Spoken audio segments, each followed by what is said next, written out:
मैं पढ़ूं और बताऊं कुरान में क्या लिखा है? मार हो जाएगी, मार। जहां जहां खुदा है वहां वहां भगवान है, बाकी आप सब बहुत बुद्धिमान हैं। मुसलमानों की इतनी चिंता बैरिस्टर जिना भी नहीं करते। सालों तक सैकड़ों बहनों के साथ संदेश खाली में दुर्व्यवहार होता था। सारे प्रयोग या सारा संयोग मुसलमानों को लेकर के होगा। माइनॉरिटीज को तंग करने के लिए ये बिल लाया गया। सर मैंने नाम किसी का नहीं लिया। सर आपने उड़ता तीर क्यों पकड़ लिया? सर मैंने नाम नहीं लिया, उड़ता तीर क्यों पकड़ लिया?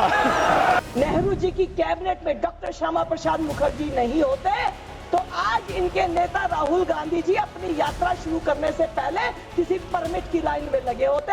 खुदाई से आजकल बहुत से लोगों को डर लगता है, क्योंकि जहां जहां खुदा है वहां वहां भगवान है। जहां जहां खुदा है वहां वहां भगवान है, बाकी आप सब बहुत बुद्धिमान हैं। अब मैं ये भी बात कहना चाहता हूं, और वैसे आखिर में उस अनारकली को कैद से छुड़ाने के लिए सलीम का एक हिंदू साथी दुर्जन सिंह ही आया था। मैं कह सकता हूं कि वक्फ की इस मुकद्दस जमीन को अगर कैद करके रखा है तो उन चंद लोगों ने, जिनके दिमाग आज भी उन चीजों में भरे हुए हैं कि कोई समझता हम तो किसी जमाने में हुक्मरान वक्त थे, कोई कहता हुजूर नवाब थे, कोई कहता बादशाह आलमगीर थे, कोई कहता है बादशाह गाजी जिंदा पीर थे। तो नदीमुल हक साहब ने जो बोला था ना, किसी के बाप का हिंदुस्तान थोड़ी है, बिल्कुल मैं कहना चाहता हूं, जिन्होंने इस देश के लिए खून बहाया उनके बाप का हिंदुस्तान है, उस गरीब मुस्लिम कारीगर के बाप का हिंदुस्तान है। पर जो ये कहते हैं कि आगरे का लाल किला किसके बाप ने बनवाया, आगरे का किला किसके बाप ने बनवाया, दिल्ली का किला किसके बाप ने बनवाया, हैदराबाद का चार मीनार किसके बाप ने बनवाया, उसके बाप का यह हिंदुस्तान नहीं है। और उसके बाद भी जो आप करना चाहते हैं, अगर इस रास्ते में आप कांटे बिछाना चाहते हैं, तो उनके लिए एक लाइन कहना चाहता हूं, सभापति महोदय, तेरी तमन्ना है पर हम खार न बोने देंगे। खार कांटों को कहते हैं। तेरी तमन्ना है पर हम खार न बोने देंगे, तुझे हम राह की दीवार न होने देंगे। तू सबको रौंद कर आगे जो निकलना चाहे, हम तेरी इतनी भी रफ्तार न होने देंगे। रिजू जी, मैंने आपका भाषण सुना, फिर गृह मंत्री जी का भाषण सुना। मुसलमानों की इतनी चिंता बैरिस्टर जिना भी नहीं करते। बैरिस्टर मोहम्मद अली जिना ने भी कभी इतनी चिंता मुसलमानों की नहीं की थी, वो आप कल से कर रहे हो। मुझे तो लगा कि बैरिस्टर जिना का कब्र से आत्मा उठकर अपने शरीर में घुस गया। ऐसा मत करो। हमें पहले लगता था कि हम सब मिलकर एक हिंदू राष्ट्र बना रहे हैं, लेकिन आपका भाषण, ये आपके सब देखकर मुझे लगा आप हिंदू पाकिस्तान बनाने जा रहे हो। ये सर, जिस तरह से ये आपने ये बिल जो आप लेकर आए हैं, ये लोगों का ध्यान भटकाने की एक रणनीति है। कल ही प्रेसिडेंट ट्रंप ने हिंदुस्तान के ऊपर 26% टैरिफ का आक्रमण किया, पूरा सबको डुबा दिया।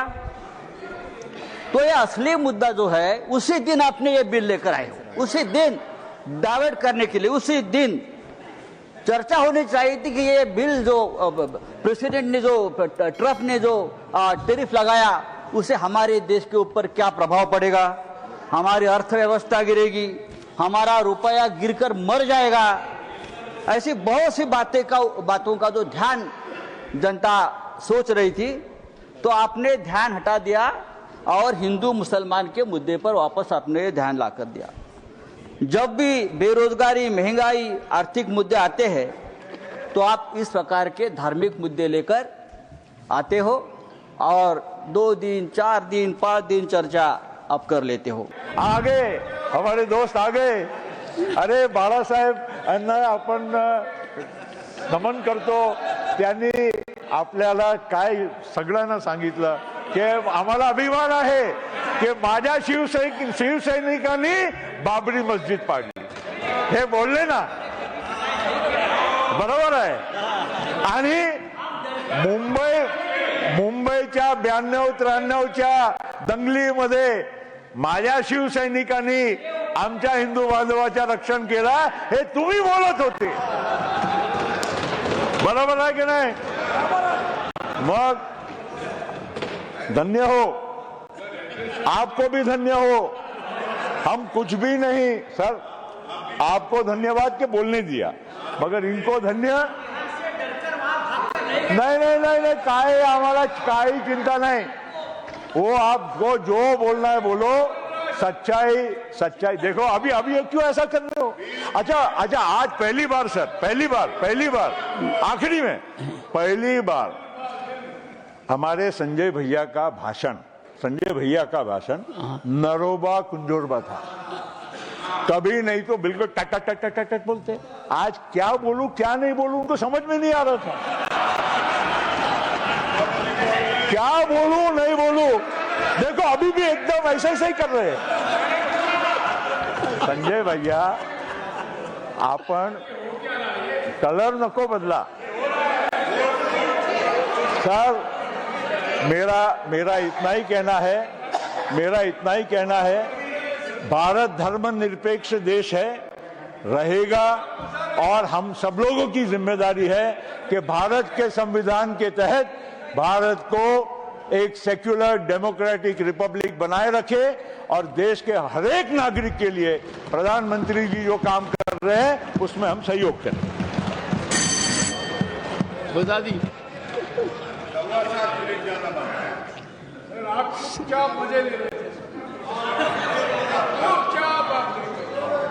आपकी बात में काफी दम है, मजा चुपचाप कभी नहीं लेना चाहिए। सच कहूं तो कई बार एहसास यह भी होता है कि with this bill is it a legal cover for bulldozer? That scares me as a citizen of this country. कमाल की बात है, मुसलमान शहरों में रहे, घेट्टो, गांव में गया घुसपैठिया, और उनकी संस्थाएं, उनके बारे में जिक्र हो, कहा कि उसमें तो ओपेक नहीं है, सस्पेक्ट है। कॉन्स्पिरेसी के टोन में बात होती है, कॉन्स्पिरेसी के टोन में। सर ये उचित नहीं है। आज ही आप ही के सदस्य कहते हैं, राधा मोहन जी, कि 20 करोड़ मुसलमान।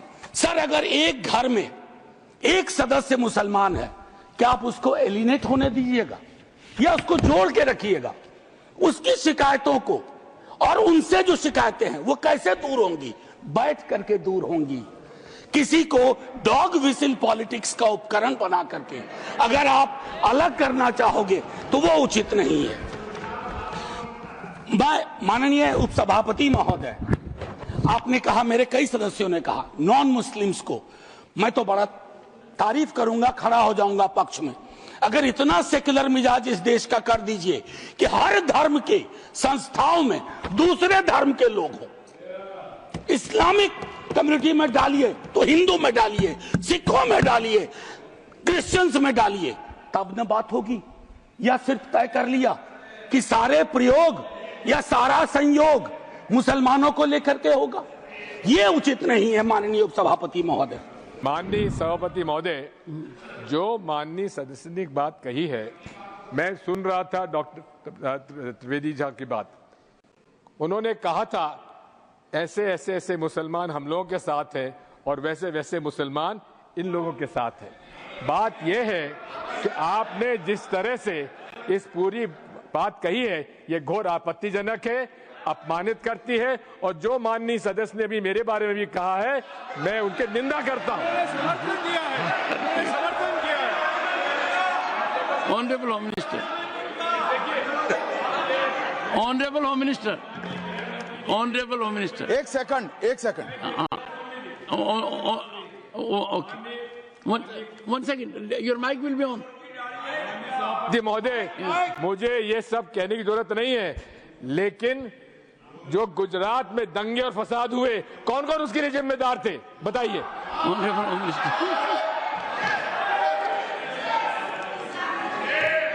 मान्यवर, मैं ध्यान से बारीकी से पूरे संवाद को सुन रहा हूं। माननीय सदस्य सुधांशु जी ने दिग्विजय सिंह का नाम नहीं दिया। अब वो खड़े होकर कहे मेरे बारे में कहा, इससे साबित हो गए। और अभी भी मौका है, आपने नहीं कहा है कि 26/11 के हमले में आरएसएस का हाथ था, तो अभी खड़े होकर माइक चालू कराकर बुलवा दीजिए। माननीय और आपत्तिजनक बात है, मैंने ये बात कभी नहीं कही है, ये आप लोगों का प्रचार है। मेरी आपत्ति इस बात की थी कि सभी माननीय सदस्य ने और बात कही है कि अब हमारे तरफ ऐसे ऐसे मुसलमान थे और वैसे वैसे मुसलमान हम लोग की तरफ थे। ये पूरे समाज के साथ, पूरे अल्पसंख्यक समाज के साथ अपमानजनक बात है। और माननीय सभापति महोदय, आप बताइए, माननीय गृह मंत्री जी, आप वहां पर जब गृह मंत्री थे, जब दंगे हुए थे, तो आप लोगों का क्या रोल था, ये जन जाए करे, जन जाए। होम मिनिस्टर, नेवर, इनको मेरा हुआ ऐसा है कि मैं ही दिखाई पड़ता हूं। आपकी सुनिए, अब सुनिए ना, दिग्विजय सिंह सुनिए, 1 मिनट सुनिए। दंगे शांत होने के बाद 18 महीने के बाद मैं गृह मंत्री बना। दंगा हुआ तब मैं गृह मंत्री नहीं था। 1500 साल पुराना मंदिर भी वक्फ के हवाले कर दिया गया। यह होता है इन लोगों का वक्फ बाय यूजर, अध्यक्ष महोदय। और आश्चर्य होता है, इन्हें बैठाया जाए अध्यक्ष महोदय, आश्चर्य होता है। मैं भी जेपीसी का मेंबर हूँ, ये भी जेपीसी के मेंबर है, ये गवाह है इस बात के। मैं लगातार जेपीसी में जितने भी विटनेस आते रहे, इनके बड़े बड़े धार्मिक मतावलंबी, मैं उनसे कुरान को कोट करके कहता रहा। मैं कुरान पढ़ता हूँ, कोई बुराई नहीं है किसी धर्म को पढ़ने में। मैंने कुरान को कोट करके कहा कि मौलवी साहब ये तो बताओ कि इस कुरान में या किस हदीस में यह लिखा है कि अगर हमने कोई संपत्ति दान नहीं की तो तुम उसको वक्फ बाय यूजर मालिकाना मान लोगे। किसी के पास एक भी मेरे सवाल का जवाब नहीं था। इन लोगों ने क्या किया मालूम है? वो जो ओवैसी साहब वहां बैठते हैं ना, उन्होंने मेरा नाम रख दिया मौलाना डॉक्टर राधा मोहन अग्रवाल। अब इससे बड़ी मेरी जीत क्या हो सकती है? मैंने इनसे पूछा, इस बात पर बहस होती है कि डीड लिखित गया या नहीं। मैंने इनसे कहा, जब हजरत मोहम्मद साहब ने अपने आयतों में लिखा है, 3 आयतें हैं, 4, आप चाहिएगा तो मैं पेश करूंगा। 4 आयतें हैं जहां हजरत मोहम्मद साहब कहते हैं, एक भी पैसा अगर किसी को दो तो उसको लिखो, उसका उदाहरण दो, उसका विटनेस बनाओ, ताकि ताकीद रहे कि कल तुम्हारे देने को कोई चुनौती न दे पाए। एक भी पैसा दो तो लिखित दो। और तुम कहते हो कि तुम्हारे पास ये सारी संपत्तियां हैं जिसका कोई लिखित रिकॉर्ड नहीं है, फिर भी वक्फ है। मेरे एक भी सवाल का जवाब, मैं उस कमेटी की बातों को बोलता नहीं, लेकिन चूंकि इन्होंने कमेटी का उल्लेख कर दिया इसलिए मैं इन्हें एक्सपोज कर रहा हूं। मेरे एक भी प्रश्न का जवाब ये लोग नहीं दे पाए, खाली मुझे करते थे कुरान पढ़ते हैं मौलाना है, कुरान पढ़ते हैं मौलाना है। अरे कुरान मैं पढ़ता हूं, तुम तो मुसलमान हो, बचपन से पढ़ते हो ना। मैं पढ़ूं और बताऊं कुरान में क्या लिखा है?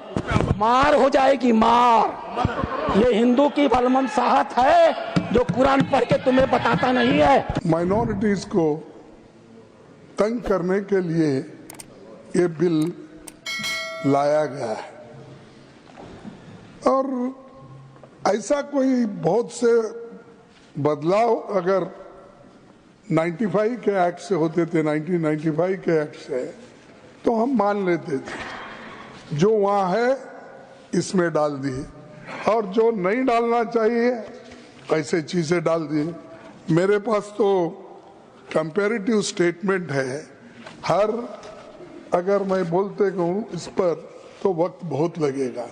मैं ये 3 कॉलम बनाया हूँ कि पहले क्या था फॉर्मेशन जो, अब बीच में 95 में क्या था, इन्होंने क्या बदलाव किया, ऐसे सारे चीजें आपके सामने मैं रखने की कोशिश तो नहीं करूंगा क्योंकि टाइम कम रहने की वजह से और बिल को पास करना भी है आपको, तो इसलिए ये जो इतने लोग अपोज कर रहे हैं और आपको देखिए इवन पार्लियामेंट में भी जो आपने कोशिश की सबसे मिलके इसको पास कराने के लिए, सॉरी लोकसभा में, तो ये बिल पास हुआ कितने में? इनके पक्ष में 288 आए और विरोध में 232 आए। ऐसा कौन सा, यानी सभी लोग इसको एक्सेप्ट किए हैं? इसका मतलब ये है इसमें कमियां हैं, खामियां हैं। इसको आप ये देखना चाहिए। अगर हम लोग जो हम करते हैं वही सही, जिसकी लाठी उसकी भैंस अगर करते गए तो सर ये किसी के लिए ठीक नहीं होगा। संवेदनशील विषय पर मैं राजनीति करना नहीं चाहता था, मगर जिस तरह से मुझे तो आश्चर्य है, 2 साल से इतनी सारी हिंसा होने के बाद विपक्ष ने जिस तरह से बात करी है, मैं आश्चर्यचकित हूं। यहां पर डेरेक ओबेरॉय जी थोड़े इमोशनल हो गए महिलाओं की स्थिति पर। डेरेक साहब, यहां तो जातीय हिंसा हुई थी, दोनों समुदाय आमने सामने भिड़ गए थे, इसमें कई महिलाओं से दुर्व्यवहार हुआ। बंगाल में कुछ नहीं था, सालों तक सैकड़ों बहनों के साथ संदेश खाली में दुर्व्यवहार होता रहा। कुछ नहीं किया आपकी सरकार ने, कुछ नहीं किया। आरजी कार में भी कुछ नहीं किया। आप जवाब नहीं दे सकते। और वो दुर्व्यवहार आपकी ही पार्टी के नेता ने किया था, जिसको आपको सस्पेंड करना पड़ा था। सभापति महोदय, तमिलनाडु से ही डॉक्टर एपीजे अब्दुल कलाम थे, और मैं सारे सदन से कहना चाहूंगा, डॉक्टर कलाम का नमाजे जनाजा और याकूब मेनन का नमाजे जनाजा एक ही दिन हुआ। कितने लोग याकूब मेनन के नमाजे जनाजा में गए और कितने डॉक्टर कलाम के नमाजे जनाजा में गए? डॉक्टर कलाम मेमोरियल पे कितने लोगों की फोटो है, दिखाएं मुझे, सोशल मीडिया पे पोस्ट की हो। मगर अफजल हालात का मारा था, आपके एक मंत्री का ऑफिशियल ट्वीट है, वही सदन के सदस्य नहीं तो मैं नहीं बोल रहा हूं। याकूब मेनन की जुडिशियल किलिंग हुई, आपके एक नेता का, मिनिस्टर का ऑफिशियल ट्वीट है, सदन के सदस्य नहीं है इसलिए नहीं बोल रहा हूं। और सर 26/11 आरएसएस ने कराया, सदन के सदस्य बैठे हुए हैं। हाफिज साहब और सुनिए, जाकिर नायक शांति का मसीहा सदन में सदस्य बैठे हुए हैं। सर किसने जोड़ा? मैं नहीं कह रहा हूं जोड़ा, हमने किससे जोड़ा मैं बताना चाहता हूं। मैं अपनी बात, सर मैंने नाम किसी का नहीं लिया। सर आपने उड़ता तीर क्यों पकड़ लिया? सर मैंने नाम नहीं लिया, उड़ता तीर क्यों पकड़ लिया? आजादी से पहले भी कानून बने और आजादी के बाद 1954 में वक्फ एक्ट बनाया गया और समय समय पर इस पर अमेंडमेंट भी किए गए, परिवर्तन भी किए गए। मेरे विपक्ष के साथियों ने बहुत लंबी बात रखी है, अनेक तकरीरें दी हैं, लेकिन इन तकरीरों में इस कानून में संशोधन क्यों ना किया जाए, इस पर कोई भी जस्टिफिकेशन उनकी तरफ से नहीं आई है। आज विश्व की सबसे अधिक संपत्ति भारत के वक्फ बोर्ड के पास है और ये सभी संपत्ति भारत के मुस्लिम समाज के आर्थिक और सामाजिक उत्थान के लिए उपयोग होनी चाहिए। सच्चर कमेटी 2006 में अपनी रिपोर्ट देती है, जिसके अनुसार उस समय 4.9 लाख संपत्ति भारत के वक्फ बोर्ड के पास होती है, लेकिन आय होती है मात्र 162 करोड़ रुपए, जबकि सच्चर कमेटी उसी समय पर कहती है कि ये आय 12,000 करोड़ होनी चाहिए।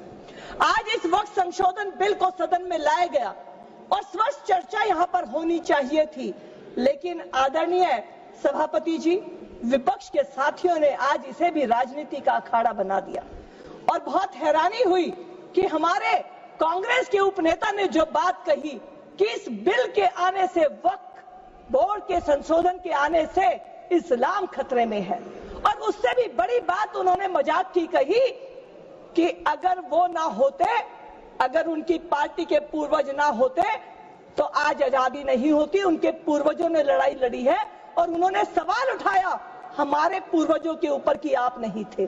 तो मैं अपने आदरणीय साथी को इस बात को याद दिलाना चाहती हूं कि अगर उस समय नेहरू जी की कैबिनेट में डॉक्टर श्यामा प्रसाद मुखर्जी नहीं होते तो आज इनके नेता राहुल गांधी जी अपनी यात्रा शुरू करने से पहले किसी परमिट की लाइन में लगे होते, वहां पर उनको जाने की आज्ञा नहीं मिलती। तो ये आज भ्रम फैला रहे हैं। इस देश के अंदर इस्लाम के आधार पर फर्क करने वाले लोग तो 1947 में देश को छोड़कर चले गए। आज इस देश के अंदर जिस भी धर्म के व्यक्ति रहते हैं, चाहे वो हिंदू हैं, मुस्लिम हैं, सिख हैं, ईसाई हैं, वो इस देश को अपना देश मानते हैं और इस देश के प्रति अपनी आस्था और भावना रखते हैं। सभापति जी, मैं आपके माध्यम से कहना चाहती हूं अपने देश के बारे में।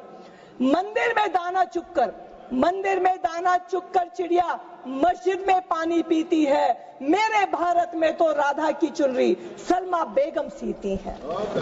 एक रफी था महफिल रघुपति राघव गाता था। एक प्रेमचंद बच्चों को ईदगाह सुनाता था।